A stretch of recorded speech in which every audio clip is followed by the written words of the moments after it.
Here's vibrato exercise video number 1. So the first thing that I would suggest is to put down your bow. Put down my bow.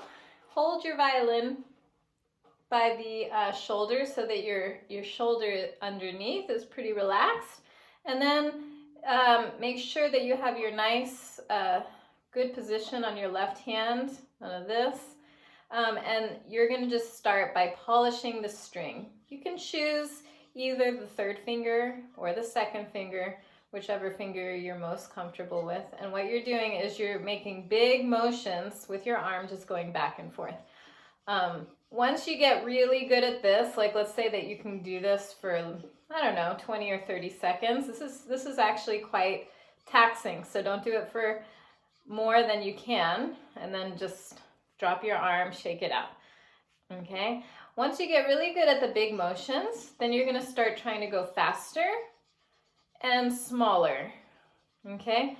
Eventually, you're going to get so quick and small that the tip of your finger is going to stick like glue to the string. Now notice I'm allowing I'm moving my arm. That's all I'm moving, okay? And I'm keeping my wrist nice and flexible, okay? My wrist is not locking, okay? I'm not keeping my wrist locked. But in general, the motion is coming from my arm with my wrist being loose. And the knuckles here are very, very relaxed. So as I move my arm, the knuckle is going back and forth and back and forth. So when I start big here, and then I go smaller and smaller and smaller, at some point the fingertip is going to stick, but the knuckle is still going to be rocking. So the vibrato, the sound really comes from a change in the pitch. So let's say that I wanted to play chorus, first piece in book 2, with no vibrato.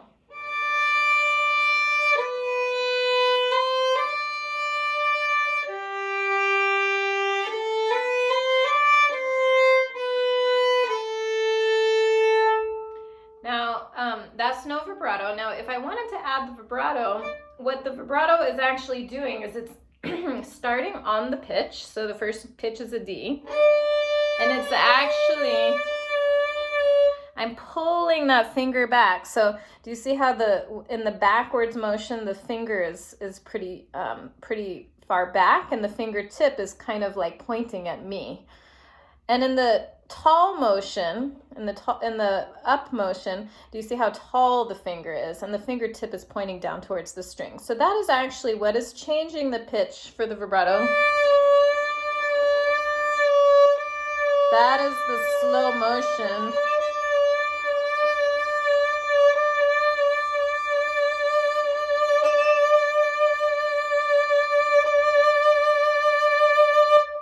That's the motion of the vibrato. In general, the vibrato kind of is it's a back and forth motion, but it kind of has an element of circularness within the hand, so that it kind of conserves the energy and is not super taxing.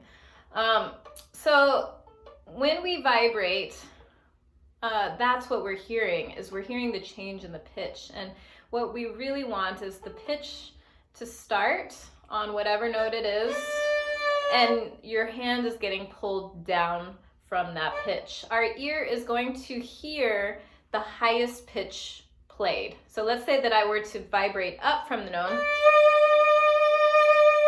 You're actually hearing that as the pitch, versus if I vibrate down, you're actually hearing the actual note as the pitch. So that's why we tend to vibrate down from the pitch, so that it sounds in tune. Our ear is going to pick up the highest pitch that we play.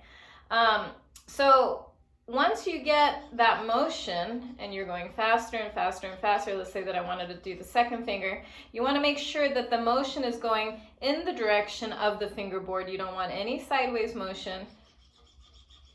All in the direction of the fingerboard with a relaxed knuckle. So let's say that I want to,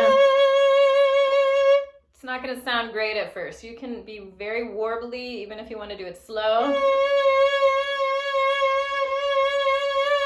That's okay. You can sound like that at first. So for a beginning vibrato for chorus, it's okay to sound like this. And then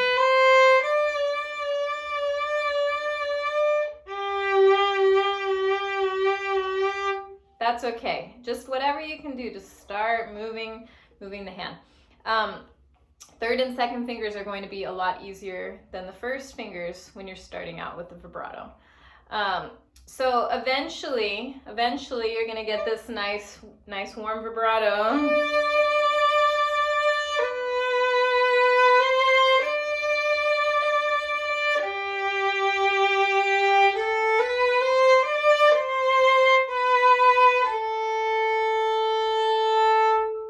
My A string's a little flat, sorry. So that's the motion that we're looking for. That's starting with the arm vibrato. What does the thumb do during the arm vibrato? It actually just is very relaxed. It stays on the neck. It's not squeezing, none of that. That's going to hinder it. What does this part do? Well, it actually comes like a feather distance away from the neck. I don't know if you can see that, but it actually is not really touching. It might brush up against the neck a little bit, but it's not squeezing. This is not a good vibrato. So how do you get that counterbalance in order for that finger to stick? Well, that takes a little bit of practice, and that's why you're going to do this exercise and going smaller and smaller and smaller until it sticks. You can try second finger. First finger's a little harder. Fourth finger's pretty hard. So any finger that feels comfortable for you, but usually second and third is going to be the most comfortable. And that is the first vibrato video.